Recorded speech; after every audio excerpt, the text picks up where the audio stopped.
Today, I'll be showing you how to unlock any phone from any carrier through a simple and free method. This will work for any brand, including Samsung, iPhone, LG, Motorola, Huawei, or any other. If you happen to have a carrier app installed on your phone, unlocking it will be even easier. After following the steps in this video, you won't need an unlock code. Instead, you'll simply wait for a message in the carrier app indicating that your phone has been unlocked. For iPhone users, just connect your device to Wi-Fi, and the unlock should activate. Before we begin, I'd like to mention a small disclaimer. The tool I'm about to show you is 100% legal, safe, and free. This tool will also help you get your phone unlocked, regardless of whether it's currently under an active contract with your service provider. By the way, please be very careful with the spam comments left on this video. They are all from bots representing people who offer this service for a fee.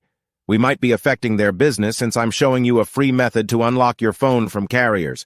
Follow my exact steps from this video, and after that, you will have a phone that will work with any SIM card from any carrier in the world. With that said, let's start. All right, so grab your phone and insert an unsupported SIM card. That means a SIM card from a carrier other than your original one. After powering up your phone, you'll receive a message asking for an unlock code. Once you enter the code, your phone will be fully unlocked and ready to use with any carrier. Here's the best part. You can unlock your phone for free on this website. Just follow the instructions here, and you'll unlock your phone for free using a simple method. Thanks so much for watching this video. See you in the next one.